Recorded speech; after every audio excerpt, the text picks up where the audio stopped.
das nossas palavras de hoje, nós vamos lá em João, no capítulo 2, versículos de 1 a 12. Ali ele comenta assim: 3 dias após esse evento, que evento teria sido? Foi quando Jesus, depois de apresentado como Cordeiro de Deus por João Batista a seus discípulos, tendo sido seguido até por André, João, que chamaram depois Simão, irmão de André, depois Filipe, e Natanael, que estava debaixo da figueira. 3 dias depois desse evento, ele se encontrava em Caná da Galileia. E Caná ficava mais ou menos a 7 quilômetros de Nazaré, tudo pertinho, o povo andava a pé de um lado para o outro ali, né?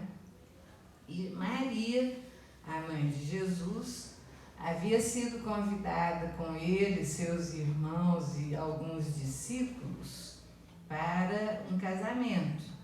E ela era amiga da família, porque ela estava ajudando a servir. Quando os serviçais vieram e disseram a ela que o vinho tinha acabado. Todos nós conhecemos esse evento. E ela, então, preocupada, porque, segundo as crenças da época, era sinal de mau agouro para o casamento se o vinho acabasse antes do tempo da festa terminar. Naquela época, as festas, conforme as posses, duravam 2, 3, 4, às vezes até 2 semanas de festa. Não era igual hoje, 3, 4 horas já está acabando, não, eram dias. E o vinho tinha que durar até terminar a festa, olha só. E ela, preocupada com isso, foi chamar Jesus, porque ela sabia o que ele era capaz. Nós imaginamos Maria tendo cuidado de Jesus desde o berço, o que ela presenciou? Porque Emmanuel, no livro A Caminho da Luz, ele comenta que Jesus, desde o berço, se apresentava tal qual ele era desde o princípio.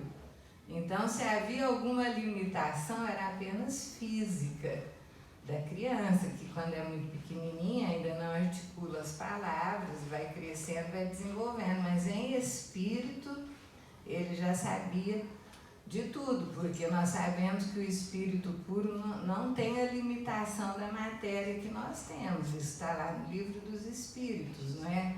Que ele está acima de todo o quadro material, que a matéria não atinge.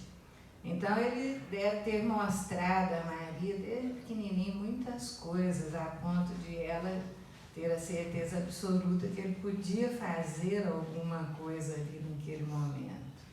Ele responde: mas mulher, ainda não é a minha hora. Segundo consta, mulher era um termo carinhoso para a época, mas ela insistiu e pediu aos serviçais que fizessem tudo o que ele mandasse.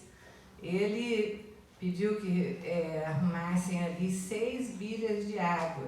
Parece que cada uma delas cabia 40 litros, então 240 litros.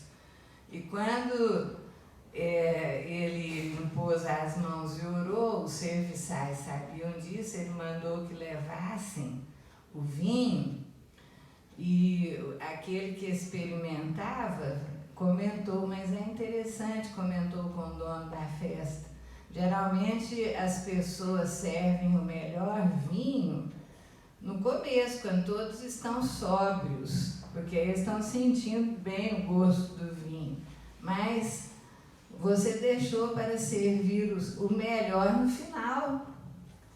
Então era uma festividade de casamento que nos ilustra a importância que isso tinha desde os primórdios. A família. Nesses dias difíceis, nós estamos sendo testados no âmbito do nosso amor, da família que temos. Consta que, interessante, nós fomos procurar no livro, no Dicionário dos Símbolos, e o vinho tem uma representação simbólica de iniciação e conhecimento. E os discípulos de Jesus, muitos deles já estavam ali, e a partir dali eles começaram a ter uma pálida ideia de quem ele era. Estava iniciado o conhecimento deles em torno da ideia de quem era aquele homem. Eles custaram entender completamente, demoraram alguns anos para terem a plena ciência, apenas com a inspiração de Pedro: Senhor, Tu és o Cristo, Filho de Deus que veio a esse mundo. Eles começaram a ter uma noção mais exata. Mas essas nossas palavras, elas nos mostram a ideia da união, dos laços de afeição que atraem as pessoas umas às outras, formando as famílias. E nessa hora difícil que nós estamos vivendo na humanidade, tantas dores superlativas atacando a todos, é muito importante que as famílias estejam muito unidas, que os casamentos estejam firmes. Lá nos Estados Unidos, segundo consta, os jovens que antes tinham uma competitividade tremenda, queriam ganhar dinheiro, saíam de casa muito cedo, estavam ganhando dinheiro. Depois dessa pandemia, eles estão preferindo não ganhar tanto, mas poderem estar junto de quem eles amam, poderem estar junto com as suas famílias. Nós estamos vivendo horas cruciais e os espíritos infelizes, aqueles que ainda não entendem o amor, e nesse sentido, lá no livro Boa Nova, Jesus comenta que entre esses espíritos há mais ignorância do que maldade, porque ainda não entenderam o amor, por isso estão no mal. Um dia vão estar no bem, como já deve ter acontecido com muitos de nós através de milênios de reencarnações. Vamos despertando aos poucos. Eles nos contam em reuniões mediúnicas que nos lares onde existe amor, fraternidade, oração, há uma luz que os identifica. E eles estão atacando sobremaneira esses lares, tentando prejudicar aqueles que estão no caminho do bem, nessa hora dolorosa do planeta, de mudanças e transformações. É muito importante estarmos vigilantes em oração, cheios de amor uns com os outros. Dr. Bezerra de Menezes chega até mesmo a dizer um hábito que nós brasileiros quase não temos, que é o da oração antes das refeições. Nós vemos muito isso nos filmes americanos, eles orando antes do alimento. Dr. Bezerra, através da psicografia, talvez do Divaldo, já faz tantos anos que vimos isso, ele pede que nós desenvolvamos o hábito de orarmos antes das refeições, porque isso protegeria o nosso alimento dos fluidos deletérios que muitos espíritos poderiam provocar, que nos protegeriam. Aí nós vemos, nossa, os americanos estão certos naqueles filmes, né, que a gente nem imaginava. É preciso muita oração. Numa certa ocasião, nós lemos uma historinha que nos mostra a importância da paciência e do amor em família. Um conto etíope que diz que uma jovem recém-casada, fazia um ano que tinha se casado, ela e seu esposo se uniram com aquele amor, aquele sentimento que induz a um casamento, mas alguns meses depois de casados começaram as desavenças e as discussões. E ela não suportava mais, de tanta discussão por causa de dinheiro. Olha só, por causa de problemas econômicos e outras tantas coisas, ela foi procurar um sábio da localidade lá, da aldeia, e comentou que ela não aguentava mais, que o marido jogava roupa pela casa inteira, cortava a unha na sala e não tirava as unhas ali da sala, não limpava, que ela não aguentava mais, que era discussão por causa de dinheiro e que ela queria separar do marido, que ela não suportava mais, mas ao mesmo tempo ela o amava, então ela queria tentar de algum modo ainda proteger o seu casamento para não se separar dele. E tinha ouvido dizer que ele era um mestre, um sábio que poderia ajudá-la, quem sabe fazer um chá, alguma coisa que pudesse salvar o casamento dela. Ele então falou, olha, eu posso fazer esse chá sim, só que para isso eu vou precisar de um pelo da cauda de um leão. Ela falou, mas como que eu vou fazer isso? Ele disse assim, olha, minha filha, de chá eu entendo, agora de pelo da cauda do leão, você que vai ter que resolver como é que você vai fazer isso. Aí ela, então, ele falou, soube que tem um leão que vai beber água nas proximidades do rio ali. E ela foi lá e ficou estreita atrás de uma rocha, olhando, ficou o dia inteiro lá, até que ela viu o leão saindo de uma gruta.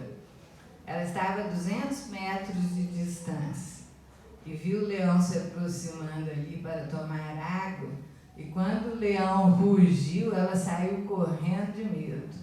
Mas no outro dia ela voltou trazendo carne e colocou a carne num determinado local, ainda se escondendo atrás da pedra. O leão veio e comeu aquela carne. Aí no outro dia ela pegou de novo carne, mas dessa vez ela não se escondeu. Ela estava a 200 metros, nesse dia ela foi a 100 metros. Colocou a carne ali e se postou a uma certa distância. O leão foi lá, comeu a carne e foi embora. No outro dia ela foi a 50 metros, fez a mesma coisa. Depois ela foi a 15 metros e ela foi diminuindo a distância até que um dia ela jogou a carne na boca do leão. E aí ela tirou o pelinho da cauda do leão e voltou lá no sábio, né? E levou aquela cauda do leão para ele. E ele então olhou admirado, falou, nossa, não é que você conseguiu mesmo? Como que você fez isso? E ela explicou o que ela tinha feito e pediu, agora o senhor faz o chá para eu poder salvar o meu casamento? Ele falou assim, minha filha, se você teve perseverança, coragem e paciência para domar esse leão, é só isso que você precisa no seu casamento, para que você possa resolver os problemas. É coragem, perseverança, paciência, para que você vença. Se você tirou esse fio da cauda do leão, você consegue tudo. Então não precisava de chá nenhum, aquilo era apenas um artifício, e ele falou aquilo, acho que até achando que ela não faria aquele fato. Então é o que acontece em inúmeras uniões. As pessoas hoje, elas estão necessitadas de paciência, de amor.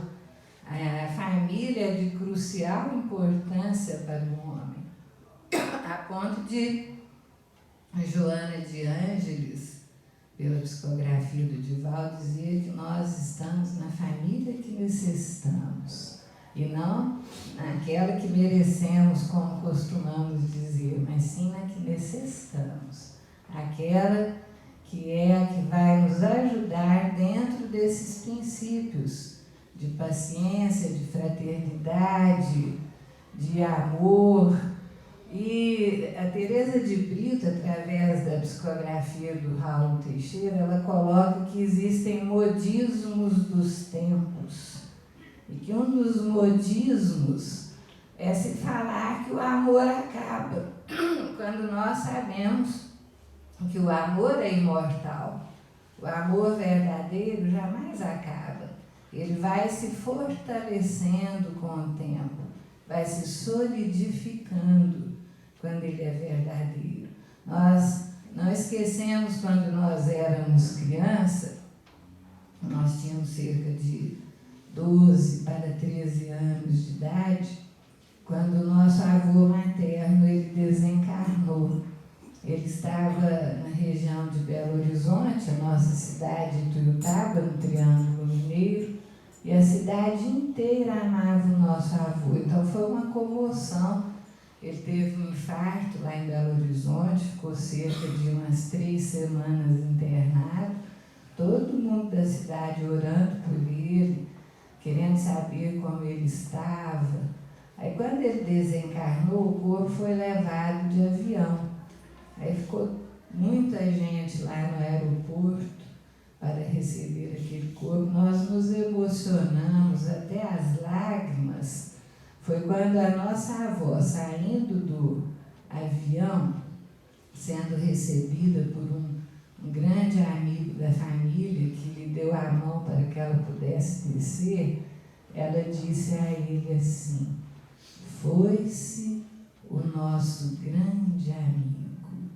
E a partir daquele momento nós tivemos certeza absoluta que o verdadeiro amor é a mais fraterna amizade, porque é isso que vai se consolidando com o tempo, vai ficando um companheirismo, uma fraternidade, um amor, e é isso que todos nós temos que ter dentro da nossa família, a mais pura amizade, que é o verdadeiro afeto, e nos envolvermos dentro do sentimento de confiança em Deus nessas horas difíceis, porque se esses espíritos estão sendo atraídos pela luz da oração, a oração é uma força que sustenta, que ampara, que fortalece.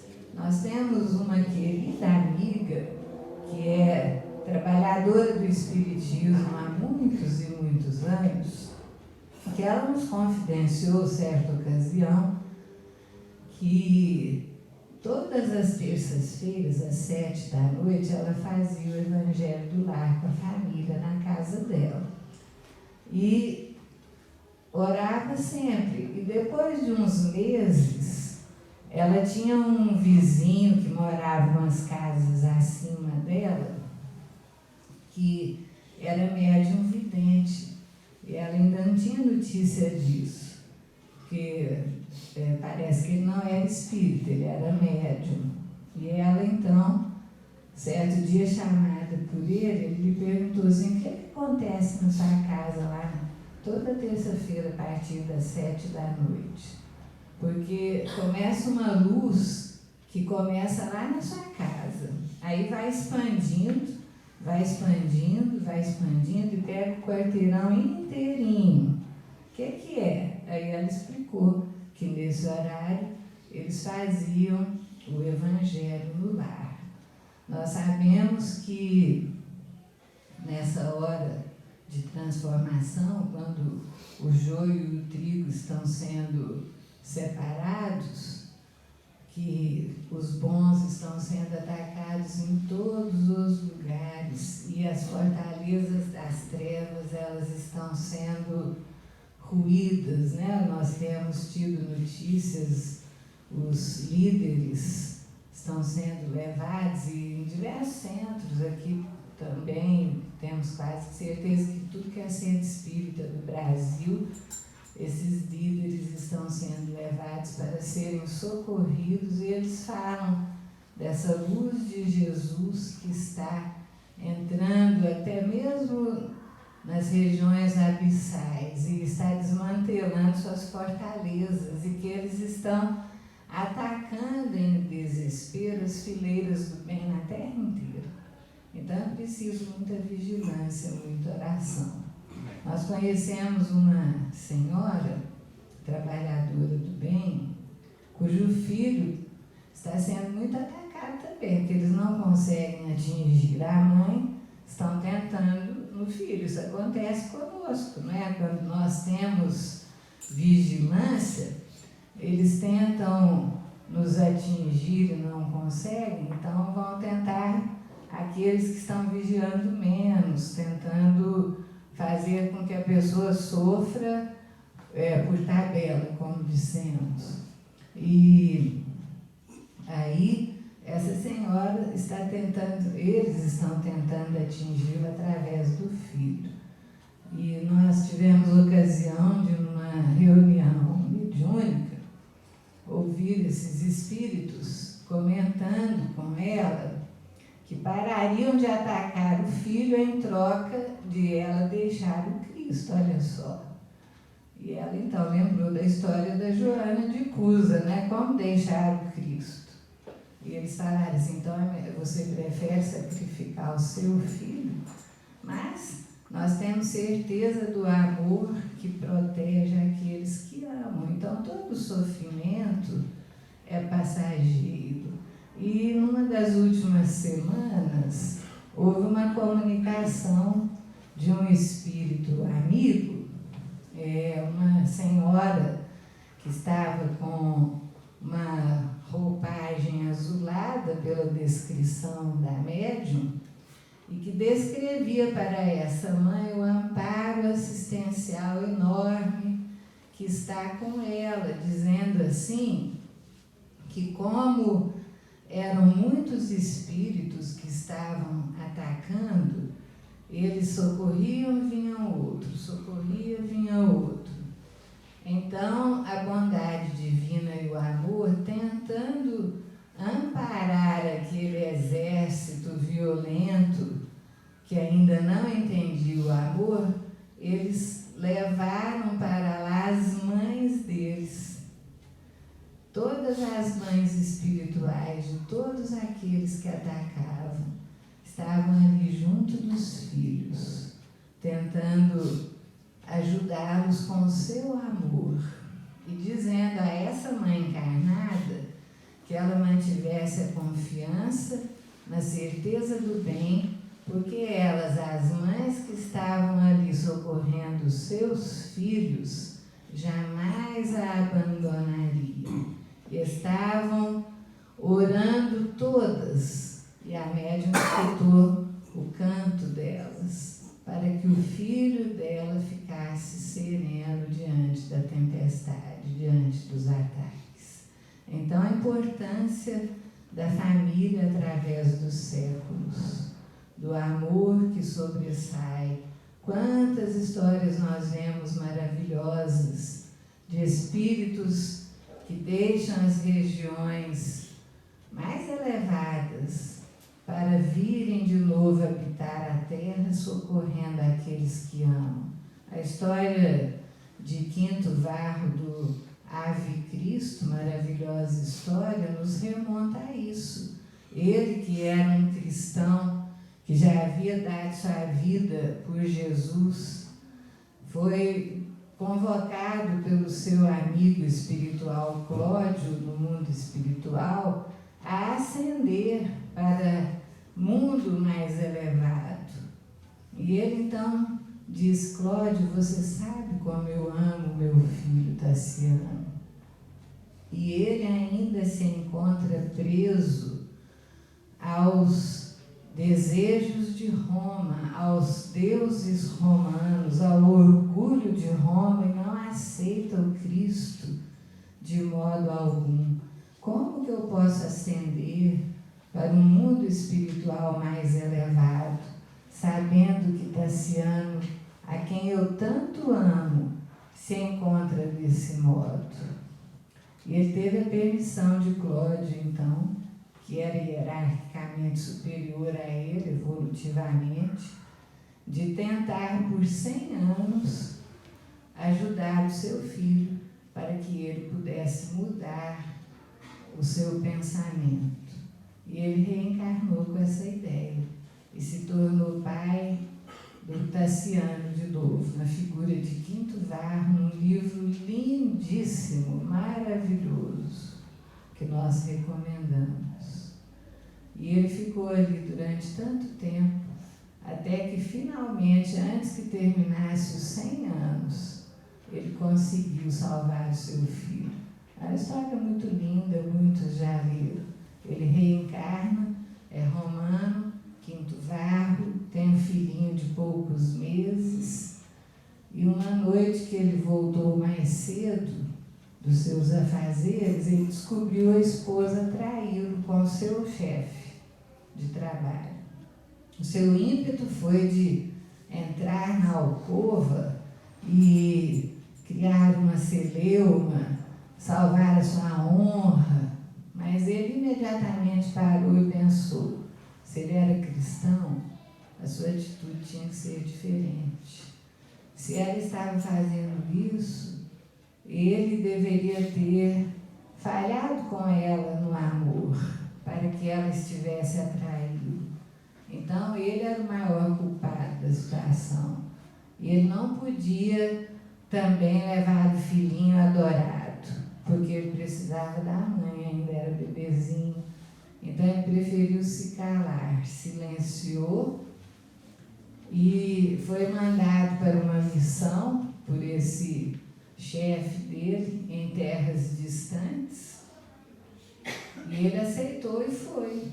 E quando ele estava na embarcação, houve um atentado à vida dele. Um velhinho que lá estava morreu no seu lugar, que era amigo dele, cristão, e pediu a ele, antes de morrer, que ele assumisse a identidade dele, que estava indo para uma outra região, onde ele ia assumir um trabalho com crianças órfãs.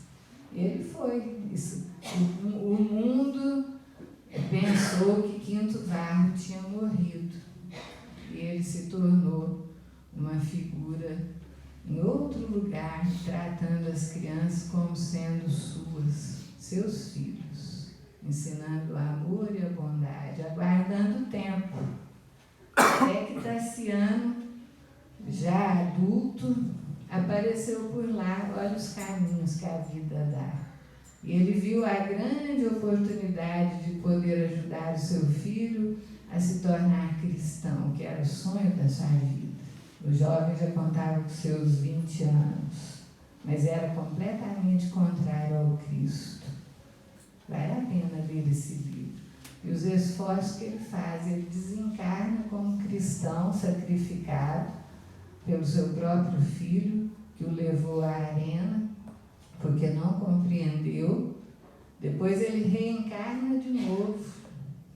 E nessa segunda encarnação, como uma criança cristã, ele vai falando para o coração daquele Tassiano com as suas atitudes. Até que depois de muito tempo, resumindo ao máximo a história, eles são levados a Roma.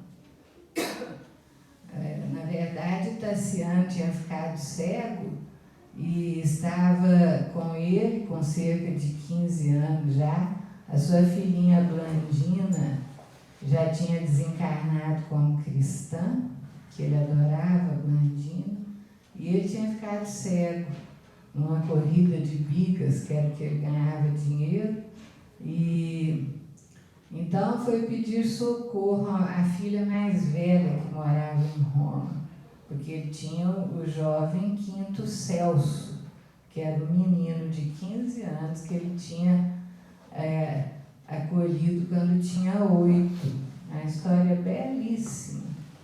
E ele cresceu amando aquele Tassiano.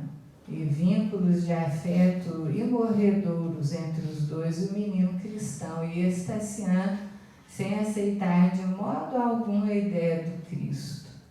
Até que ele, passando tantas dificuldades e dissabores, com seu pensamento racional e lúcido, foi percebendo como que era a atitude dos cristãos e como que era dos não cristãos. Porque lá em Roma a filha o escorraçou, não quis recebê-lo, ele foi expulso. E eles estavam em profunda dificuldade.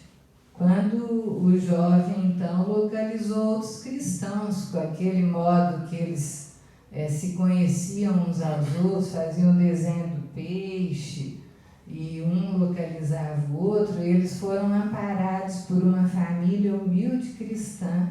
E o Tassiano pensando em tudo isso, na vida dele inteira, em tudo que ele achava que era valor, e que era tudo tão transitório, que o principal era o amor, a fraternidade, a bondade, que isso ele tinha encontrado nos núcleos cristãos. E aquela filha tinha mandado segui-los. E eles foram localizados naquela casa humilde em que se encontravam e foram levados ao sacrifício. E na hora da morte, eles ali estando, o menino morrendo e ele ao lado, ele teve força de falar assim: meu filho, eu também sou cristão. É tão lindo isso. Na mesma hora, o menino desencarnado assumiu a figura do pai de outrora, o quinto varro, pegou o espírito do Tassiano nos braços e ascendeu na maior felicidade do mundo. Nós temos essas famílias, quando nós nos unimos por amor, sabe lá quantos séculos de amor estão conosco. Essa pandemia serviu para alguma coisa, mostrou às pessoas que é importante estarem com quem amam. Isso deu a força para que aguentassem a solidão, porque nós não fomos criados para a solidão, nós fomos criados para estarmos juntos, para uma vida de sociedade, para o auxílio uns aos outros, para o amor. Há pessoas que nos confidenciaram que ficaram desesperadas por estarem morando dentro de um apartamento pequeno. Então, houve até, vamos dizer assim, uma valorização das casas, porque as pessoas estavam desesperadas, principalmente quando tinham filhos mais jovens, queriam ter um espaço, porque o apartamento era pequeno. Confidenciaram a nós que chegaram a ficar desesperados querendo comprar uma casa na época, por causa disso. Então, o que salvou para muitos a situação foi essa união, esse amor que uniu a todos nessa hora difícil. E isso fez esse amor crescer a ponto de toda a terra estarem orando uns pelos outros. Foi tão bonito. E fortalece em nós essa oração dentro da família, que nós devemos nos reunir e manter os vínculos de afeto e a oração juntos. Então, nós temos aqui, do Vereda Familiar, da Teresa de Brito, psicografado pelo Raul Teixeira, uma mensagem que nos fala sobre isso, que é a oração em família. Deixa eu ver aqui, porque a hora que eu abri aqui desmarcou. Peraí, já achamos aqui rapidinho. A oração em família.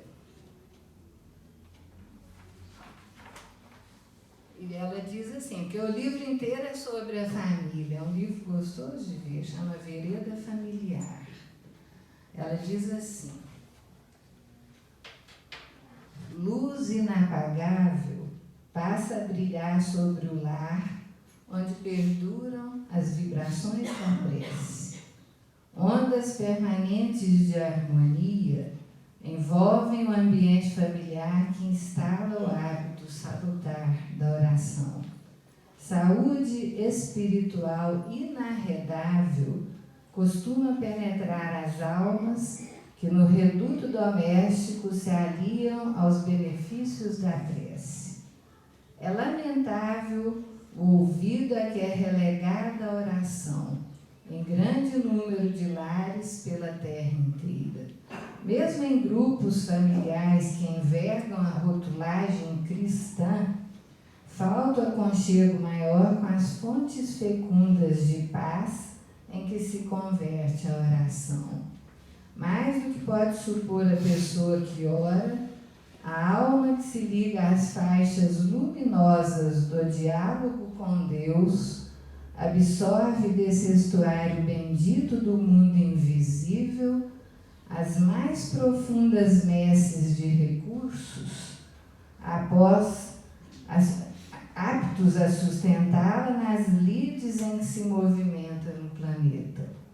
Esse salutar costume de abrir-se para dizer ao Senhor o que se sente, mesmo sabendo que o Senhor sabe de todas as coisas, converte-se em exercício maduro de autoconhecimento gradual, em exercício de humildade, que eleva e bendiz a criatura.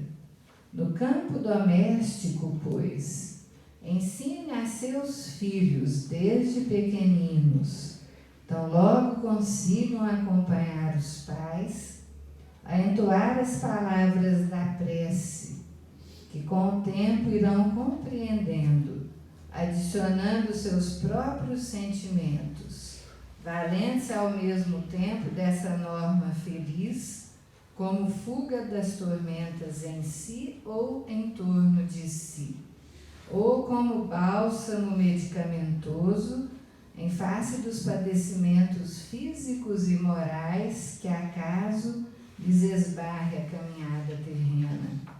Ensine-lhes a não fazer da prece um conjunto de palavras inócuas, das quais a sincera compenetração não faça parte.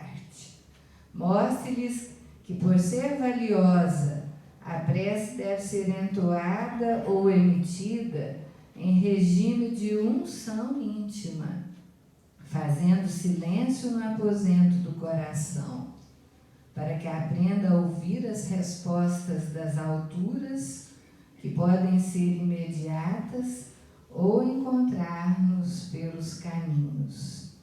Afervore-se a oração em seu lar, seja na estação feliz das alegrias domésticas, seja nos momentos ou nas quadras de testemunhos difíceis. Evite demonstrar aos seus familiares qualquer ansiedade injustificável para quem ora. Entregue-se incondicionalmente ao Pai Criador, realizando a parte que lhe cabe nos cenários de sua vida, certo de que aquilo que pedindo na oração não obtiver, é que você não está no momento ideal de receber as bênçãos que busca. Ensine aos seus que a prece não é um instrumento para barganhar com a divindade, mas num regime de trocas infantil. A prece é uma forma de comunicação. Quanto mais honesta, mais alta. Quanto mais alta, melhores os seus resultados. Independente da sua oração diária e íntima, aproveite o encontro de sua família, uma vez que seja por semana, em qualquer dia, em qualquer horário que possam estabelecer para a prece em conjunto, diante da mesa posta do Evangelho de Jesus, recolherão você e os seus os mais sublimes e valiosos recursos da divindade, para que consigam dar conta dos múltiplos compromissos da presente reencarnação sem perda de tempo. Orar é nobre condicionamento, harmonizando-nos com o infinito. Orar em família é ver derramar-se sobre ela o cálice aurífico dos céus, acondicionando-nos nesse imenso bojo de ventura que o Cristo traz ao visitar-nos. Ensine a seus entes queridos a se utilizarem das formidáveis bênçãos que movimentamos para o equilíbrio e a presença da luz em nosso cenário doméstico. Então é isso mesmo, essa senhora que nós conhecemos, que está tendo esse filho atacado assim, esses espíritos que estão sendo muitos atendidos em reunião mediúnica, eles comentam que não conseguem entrar na casa dela. Eles ficam à distância, estão agindo na mente dele. Então, há que fortalecer a mente, para que a vigilância e a oração auxiliem a passarem esses embates difíceis e a serem vitoriosos nessa hora crucial. Hora em que nós devemos ter a couraça da caridade, a fortaleza do amor e a oração a nos sustentar, para que vençamos os momentos difíceis que estamos todos vivenciando. Nós todos ansiamos por um mundo de regeneração, mas pelo que nós estamos vendo ainda vai demorar um tanto, porque ainda existem guerras, rumores de guerras. Então é preciso que nós, dentro de nós, amemos o suficiente para retirarmos de nós próprios as guerras que por algum motivo estejamos fomentando, eliminarmos de nós as sombras e alcançarmos a luz.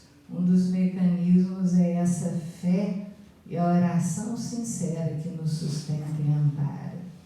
Esses espíritos que atacam, eles não conseguem entrar. Nós vemos isso nas obras de André Luiz. Aquele caso, por exemplo, de um jovem que sai de uma reunião mediúnica em desenvolvimento mediúnico, havia casado há pouco tempo, e ele sai da reunião mediúnica e do lado de fora já é envolvido pelos obsessores. Quem leu vai lembrar.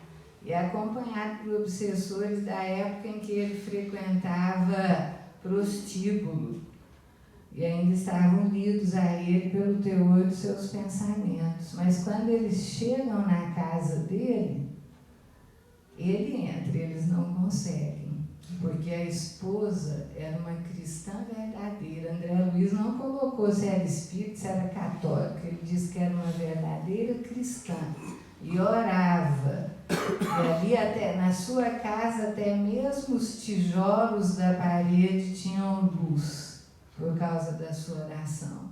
Então eles não conseguiam entrar. É assim que nós temos que fazer, porque nós estamos sendo assediados de diversos modos, mas Jesus já nos demonstrou a importância da união fraternal e do casamento de amor, e que nós precisamos muito amar. E quem ama está sempre disposto a perdoar.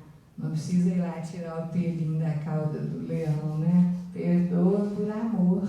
Há uma senhora que nos contou uma história que nós pensamos que grandeza de alma dela. Ela foi abandonada pelo marido quando as suas filhas estavam na faixa dos 8, 9 anos de idade. Ele sumiu, desapareceu. Ela não sabia se ele estava morto, se ainda estava vivo, simplesmente desapareceu, não deu mais notícias.